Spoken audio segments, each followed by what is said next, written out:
사는 세상을 이렇게 설명할 수 있을 겁니다. 하나님에 의해서 창조된 지구라는 이름의 우리 행성이 있습니다.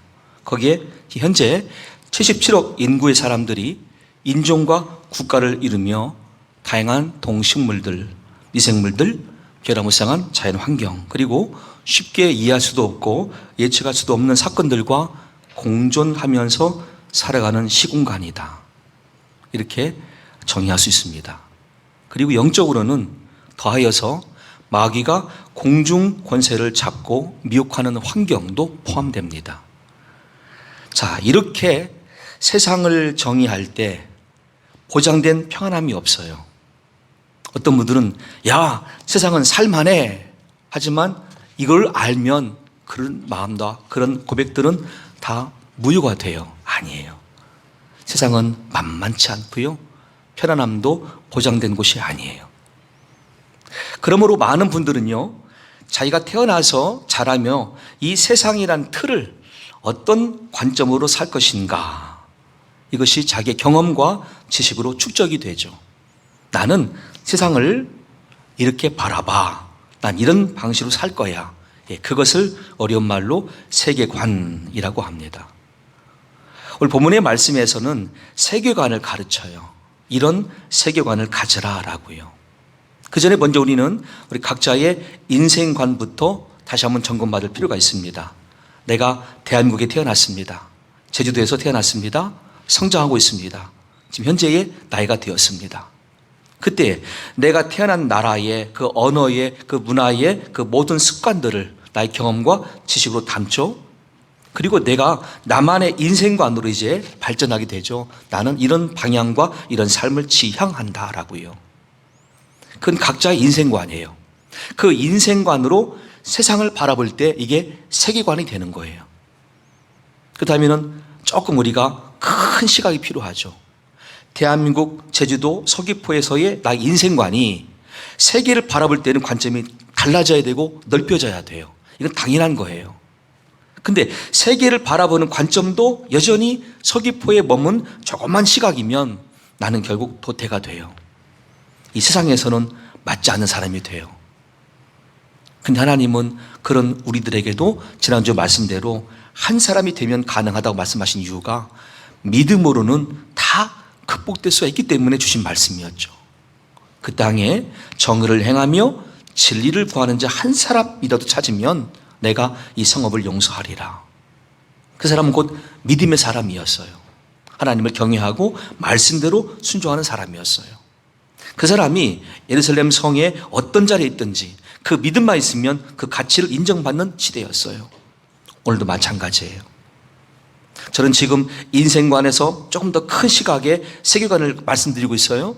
하지만 그 중심은 여전히 출발점은 믿음입니다. 하나님을 향한 믿음과 말씀을 향한 믿음과 순종의 태도만이 내가 어떤 환경, 어떤 나라, 어떤 지역에 살고 있든지 여전히 하나님의 주목받는 대상이며 가치 있게 쓰여지는 인물이라는 사실을 성경은 간증하고 있고 여러 말씀에서 우리에게 보여주고 있습니다.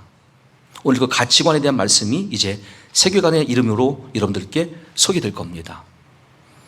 많은 사람들은 이렇게 자신들의 경험과 지식을 바탕으로 해서 또 종교관을 바탕으로 해서 그 세계관을 갖고 그것을 지금도 자기들의 여러 가지 의미 있는 말들로 표현을 하죠. 예를 들면 난 불교 신자입니다. 그 사람은 불교 경전을 바탕으로 세계관이 형성된 사람입니다. 난 힌두교 신자입니다. 그 사람은 힌두교 경전을 바탕으로 세상을 바라보는 관점의 사람입니다. 그렇다면 우리 예수를 믿어 구원받은 그리스도인들은 어떤 세계관을 갖고 있어야 될까요? 당연히 그리스도 예수님이 이 땅에 오신 것은 하나님의 말씀을 이루기 위함이죠. 구약의 말씀을 성취하기 위함이며 신약의 시대에 말씀으로 오신 우리 하나님의 아들이십니다. 우리의 구원자시며 그리스도이십니다. 그러므로 우리 그리스도인들에게는 당연히 성경적인 세계관이 마음속에 담겨 있어야 되고 삶에서 나타나야 됩니다. 이게 정상입니다. 하지만 우리가 만나보는 다양한 교회, 다양한 교단의 여러 신자들과 대화를 해보세요. 똑같은 주제인데 왜 다른 말을 하고 있고 다른 표현을 하고 있고 다른 방식의 삶을 살까 우리가 궁금할 때가 있어요. 내가 인생관을 가지고 태어나 살고 있지만 나의 인생관이 전부가 아니라 나의 인생관이 더 발전하여서 전 세상을 바라볼 수 있는 관점으로 이 세계관이 되는데 거기에 근거가 성경적인 세계관이냐 아니면 이 땅의 세속적인 인본주의냐 엄청난 차이와 결과가 있어요. 우리는 다음과 같은 네 가지의 세계관의 차이를 인정해야 됩니다. 첫째는 각자의 믿음의 정도가 다른 만큼 그분들이요 절대 진리인 성경에 대해서도 다 다르게 말을 해요. 예를 들면 저 같은 목사는 성경 말씀만 진리예요. 100% 진리예요. 목회할 때도 성경대로 안 하는 목사 많습니다. 근데 저는 100% 성경대로 하려고 해요. 또 내가 설교한 만큼 목회하려고 해요. 왜? 성경이 절대 진리임을 항상 믿고 고백하기 때문이죠. 그런 믿음을 저에게 주셨어요, 하나님은. 그런데 어떤 신자에게는 그게 아니에요. 그냥 이 신구약 성경이 그에게는 액세서리예요. 삶에서 들고 다니는 자기 작은 가방이에요. 이런 분이 있어요. 그분을 무시하는 게 아니고요. 그런 정도의 차이를 지금 설명드리는 부분입니다. 아마 여러분도 아실 거예요. 그럼 나는 신구약 성경에 대해서 어떤 의미로 받아들이냐? 절대 진리라고 믿고 고백하느냐? 아니면 반반이냐? 아니면 그 이하냐? 각자가 다 생각을 해보세요. 그 차이가 있습니다. 두 번째는 성경을 매일 읽고 묵상하고 기도하는 시간에 차이가 있어요. 어떤 분은 더 많이 하려 합니다. 더 많은 시간들을 성경 읽고 묵상하고 기도하는데 전념합니다. 근데 어떤 분들은 정말 안 봐요. 일주일 내내 먼지가 쌓여 있어요. 주일만 들고 와요. 차이가 있겠죠? 세 번째는 그 성경에 대한 해석과 의미가 또 각각 다르기 때문입니다. 저처럼 전문적으로 성경을 매일같이 읽고 묵상하고 기도하며 다른 연구서를 보는 사람들은 거기에 대한 말씀들을 더 많이 준비하겠지만 대부분의 평신도들은 그 정도는 아니기 때문에 얕은 지식으로 머물다 끝날 겁니다. 그러니까 깊은 해석, 깊은 의미를 발견치 못하고 끝날 때가 많을 겁니다. 그런 차이. 마지막 네 번째로는 이 성경적인 세계관으로 현실을 살아갈 수 있는 능력이 사실은 훈련돼야 돼요. 근데 그 훈련을 시켜주는 교회가 거의 없어요. 그냥 지금 우리가 자녀들을 만만히 보면 안 돼요. 이 자녀들이 지금 하는 그들의 행동을 바라보십시오. 많은 시간과 공간을 어디서 보냅니까? 최근에는 가정에 있다가 이제 학교에 나가잖아요. 그럼 학교에서는 보고 듣는 게 전부 다 세속적 인본주의 아니면 진화론이에요. 돌아옵니다. 집에 와서는 또 스마트폰으로 게임과 여러 동영상을 볼 거예요. 부모님들도 그들의 행동 반경에 들어갈 수가 없어요. 그들이 거부하니까. 우린 방관만 해야 돼요. 옆에서 걱정만 해야 돼요. 시간이 경과됩니다. 결국 그들 안에 의식과 사고 개념과 세계관은 세속적 인본주의와 진화론이 꽉 자리해요. 결과적으로 하나님을 멀리하게 돼 있어요. 망해가는 세상 풍조, 마귀에 의해서 지배당하는 세상 풍조에 우리가 방관할 것이 아니라 이제라도 기독교적 세계관으로 이 땅을 다시 회복할 수 있는 기회가 우리에게 주어진다면 우리가 해야죠. 가정을 살리고 자녀를 살리고 이 나라를 살리고 세계를 살 수 있는 그 일을 해야죠. 그게 기독교 신앙이에요. 예수님은 그래서 오신 거예요. 우리를 구원하시기 위해서. 그전에 많은 사람들은 그냥 현재 그 자리가 만족하는 상황이었어요. 그리고 그것이 정상적으로 보였어요. 예를 들면 현장에서 가늠한 여인이 잡혀왔습니다. 그러면 그때는 다 돌을 들어서 쳐 죽이는 게 당연한 모습이었어요. 예수님은 다른 말씀하십니다. 너희 중에 죄 없는 자가 돌을 들어 치라 말씀하십니다. 그 전의 개념으로는, 유대교적 개념으로는, 그냥 율법적인 개념으로는 돌 들어 쳐 죽이는 거예요. 이게 자기 정죄감이죠. 내가 남을 정죄할 수 있고 심판할 수 있어. 우월감이죠. 근데 예수님은 뭘 가르치십니까? 하나님 아래에서 너 자신을 보라는 거예요. 너부터 죄인이라는 거죠. 그게 우리 인생을 바라보는 출발점이 돼야 돼요. 나는 죄인이다. 오직 하나님의 은혜가 나에게 부어져서 예수 그리스도를 통한 죄사함을 받고 구원받은 성도가 되는 것뿐이지 난 여전히 죄인의 신분에서 하나님의 은혜가 필요한 백성이라는 사실을 가장 기본적으로 출발점으로 삼는 우리가 돼야 돼요. 요즘은 그걸 말씀하신 거예요. 이게 기독교적 세계관이에요. 결과적으로 예수님은 다 살렸어요. 주변의 남자들은 그 말씀으로 살려놨고 그 여인은 예수님께 주시는 정죄가 아니라 해방과 자유의 기쁨으로 살아났어요. 다만 다음부터는 당부가 이어집니다. 가서 다시는 죄를 범치 마라. 이것이 기독교적 세관의 쓰임새예요. 우리는 나 자신도 살아야 될 뿐더러 남을 살리는 역할을 해야 됩니다. 그러기 위해서는 기독교적 세관을 품고 있어야 되고 무장돼야 됩니다. 사도 바울은 고린도전서 9장 26절에서 모든 인생들에게 다음 같은 권면을 이어갔습니다. 그러므로 나는 다름질하기를 향방 없는 것 같지 아니하고 싸우기를 허공을 치는 것 같이 아니하며. 아멘.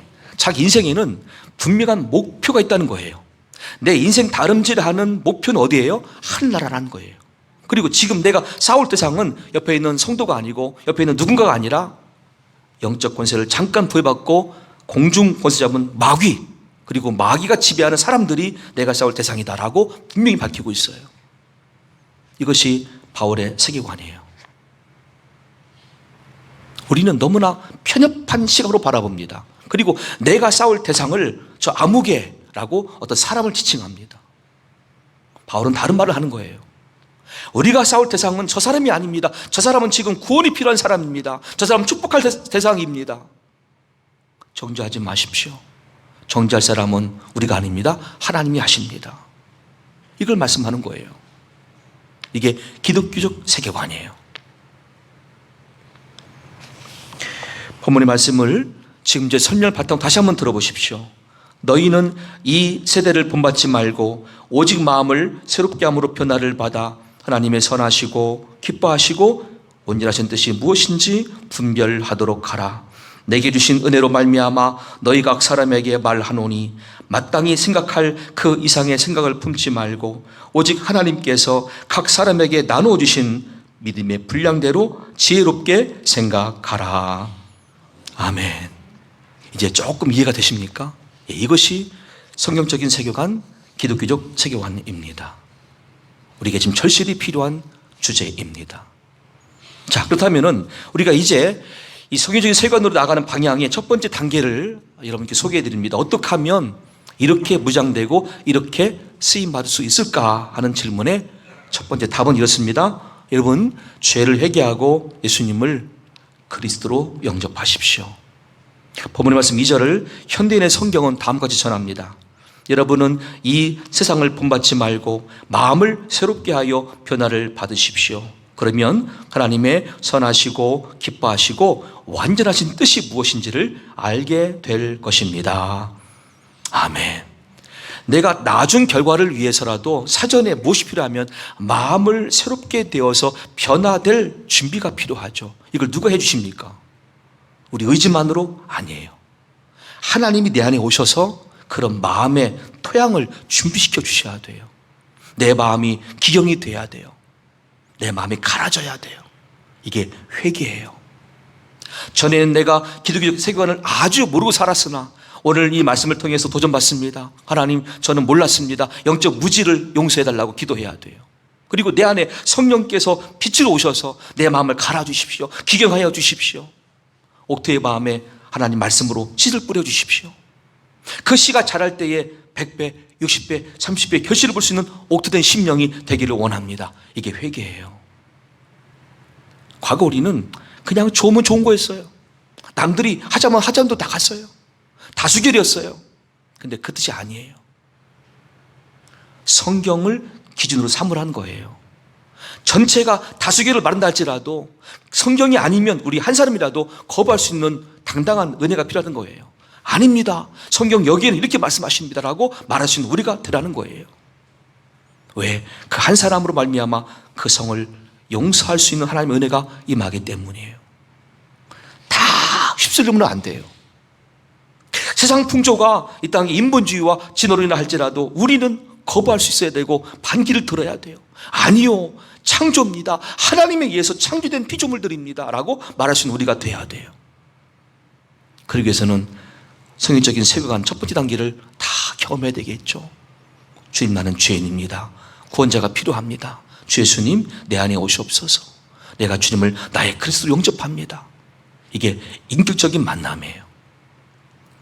두 번째로는 그렇게 예수님을 마음에 받아들이고 인생을 살기를 다짐했다고 한다면, 여러분 집에 들어가신다면 꼭 성경 말씀을 직접 꺼내서 뚜껑을 열고 읽기를 시작하십시오. 어디가 가장 좋냐면 창세기부터 다 읽는 것도 물론 좋겠지만 제가 권장하는 방법이 이렇습니다. 하루에 창세기 1장, 2장, 3장 정도 읽었으면 요한복음 말씀을 읽으세요. 창세기, 요한복음, 창세기, 요한복음 이렇게. 디모데후서 3장 13절로 17절입니다. 악한 사람들과 속이는 자들은 더욱 악하여져서 속이기도 하고 속기도 하나니 그러나 너는 배우고 확신한 일에 거하라. 너는 네가 누구에게서 배운 것을 알며 또 어려서부터 성경을 알았나니 성경은 능히 너로 하여금 그리스도 예수 안에 있는 믿음으로 말미암아 구원에 이르는 지혜가 있게 하느니라. 모든 성경은 하나님의 감동으로 된 것으로 교훈과 책망과 바르게 함과 의로 교육하기에 유익하니 이는 하나님의 사람으로 온전하게 하며 모든 선한 일을 행할 능력을 갖추게 하려 함이라. 아멘. 내가 살고 가족을 살리고 내가 살고 타인을 살리고 그 중요한 영적 무기는 딱 한 가지밖에 없어요. 하나님 말씀밖에 없어요. 이걸 절대화하지 않은 것이죠. 하나님 말씀만 진리다. 내가 꿈이라도 품고 항상 잊지 않고 지닐 말씀은 성경 말씀밖에 없다. 이렇게 절대화하지 않은 것이죠. 세 번째로는 해석의 의미가 필요하다 보니까 성령님의 지혜를 구하십시오. 에베소 1장 17절로 19절 말씀에 사도 바울의 에베소 교회를 향한 기도 제목입니다. 우리 주 예수 그리스도의 하나님 영광의 아버지께서 지혜와 계시의 영을 너희에게 주사 하나님을 알게 하시고 너희 마음의 눈을 밝히사 그의 부르심의 소망이 무엇이며 성도 안에서 그 기업의 영광의 풍성함이 무엇이며 그의 힘의 위력으로 역사하심을 따라 믿는 우리에게 베푸신 능력의 지극히 크심이 어떠한 것을 너희로 알게 하시기를 구하노라. 아멘. 성령님께서 우리 각자에게 지혜와 계시형으로 오실 때 이 모든 걸 다 알게 해주신다는 것이죠. 그러니까 성경을 읽을 때마다 억지로 풀지 마시고 성령님을 의지하고 은혜를 구하세요. 하나님, 이 말씀 읽었는데 이 뜻을 내가 정확히 모르겠습니다. 가르쳐 주세요. 성령님 의지합니다. 기도하세요. 마음에 하나님의 음성이 들려와요. 네 번째는 이 3단계에서 4단계 사이에 공중 예비를 통해서 설교자를 통해서 내가 그동안 읽은 말씀에 대한 확신을 갖고요. 네 번째는 뭐냐면 삶의 현장이 필요합니다. 곧 사역의 자리가 필요합니다. 왜냐하면 말씀을 듣고 순종하는 태도를 검증하는 절차이죠. 미국 시카고에서 신학대를 졸업했던 목사님의 간증입니다. 나는 지금 시카고에 있는 신학대 기숙사에서 지내고 있는데 이곳에는 동성애자 집단 거주지가 있습니다. 나는 토요일 새벽 3시부터 5시까지 다른 학생과 함께 이곳에서 전도를 하러 나갑니다. 부스를 설치하고 앉아 있으면 사람들은 지나가다가 의자에 앉아서 우리와 대화합니다. 99%는 동성 성행위를 하는 사람들입니다. 우린 그들과 대화하면서 하나님을 증거하고 있는데 그들은 때로 왜 여기 나와 있는 거예요? 교회는 동성애자를 혐오하지 않나요? 라고 질문하곤 합니다. 우리는 그 질문에 항상 놀라면서 아니요, 천만에요. 우리는 당신을 사랑해요. 라고 답합니다. 우리는 치유를 원했고 이들에게 하나님이 그들을 얼마나 사랑하시고 죄로부터 그들을 구원하기 원하시는 사실들을 보여주기를 소망했습니다. 어느 날 한 남성은 2시간 내내 우리와 앉아서 대화했습니다. 그는 요한복음 말씀을 거부했는데 2시간 후 자신의 마음을 바꿨습니다. 우린 그가 사랑한다는 것을 깨달았기 때문입니다. 우리는 동성애자들을 어떻게 전도해야 할지 보여주었습니다. 오직 사랑과 진리로. 이렇게 간증했던 이 목사님은 결국 방법이 다른 게 아니라 내가 동성애자든 이단에 속했던 사람이든 간에 누구를 불문하고 하나님에 의해서 창조된 모든 피조세계의 피조물들 중에 사람들은 다 영혼이 있잖아요. 그러니까 사랑과 진리가 정답이라는 것이죠. 그거를 현장에서 만났고 경험하였고 우리에게 보여주고 있는 케이스예요. 지난주 말씀 에레미야 5장 1절을 기억하십니까? 너희는 예루살렘 거리로 빨리 다니며 그 넓은 거리에서 찾아보고 알라. 너희가 만일 정의를 행하며 진리를 구하는 자를 한 사람이라도 찾으면 내가 이 성읍을 용서하리라. 아멘. 성경 지식만 쌓는 게 아니라 나에게 주신 말씀만큼 내가 나가서 쓰임받는 역할을 해야 돼요.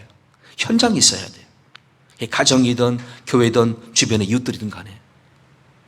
그럴 때 비로소 하나님은 우리를 인정하시는 거예요. 아, 너는 성경적인 세계관으로 무장된 사람이구나. 참 그리스도인이구나. 기독교적 가치관으로 사는 사람이구나. 우리를 그렇게 인정해 주신다는 뜻이에요. 우리가 이렇게 성경적인 세계관으로 무장되었을 때 주시는 약속이 말씀드렸습니다. 요한일서 2장 15절로 17절 말씀과 마태복음 6장 30절로 33절까지의 말씀이 바로 우리에게 주시는 하나님의 약속이죠. 지금 여러분 보고 계십니까? 예, 두 군데 말씀입니다. 다 함께 읽습니다. 이 세상이나 세상에 있는 것들을 사랑하지 말라. 누구든지 세상을 사랑하면 아버지의 사랑이 그 안에 있지 아니하니 이는 세상에 있는 모든 것이 육신의 정욕과 안목의 정욕과 이생의 자랑이니 다 아버지께로부터 온 것이 아니요 세상으로부터 온 것이라. 이 세상도 그 정욕도 지나가되 오직 하나님의 뜻을 행하는 자는 영원히 거하느니라. 아멘. 마태복음 말씀입니다. 함께 읽습니다. 오늘 있다가 내일 아궁이에 던져지는 들풀도 하나님이 이렇게 입히시거든 하물며 너일까 보냐. 믿음이 작은 자들아, 그러므로 염려하여 이르기를 무엇을 먹을까 무엇을 마실까 무엇을 입을까 하지 말라.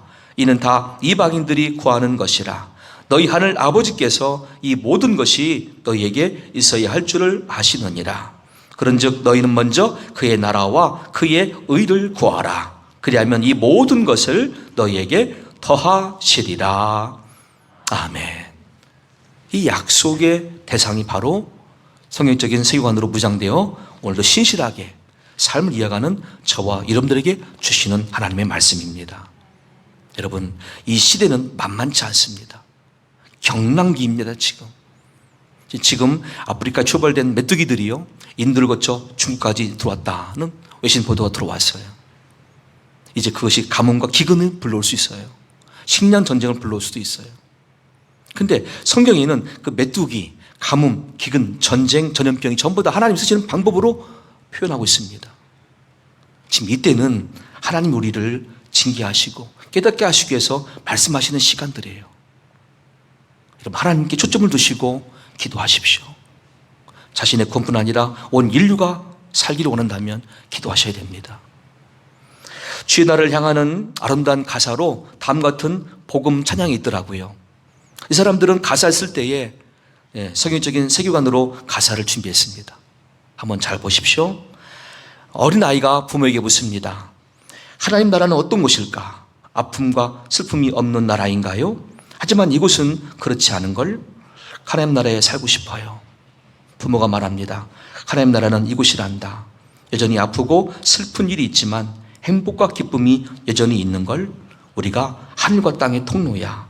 이 땅에서 하늘 뜻을 품고 사는 자들, 믿음으로 하늘 뜻을 보여주는 자들, 믿음으로 주님 보길 소망하는 자들, 보내어진 자리에서 동참하는 자들, 아름다운 세상을 만들어 너희에게 전해줄 거야.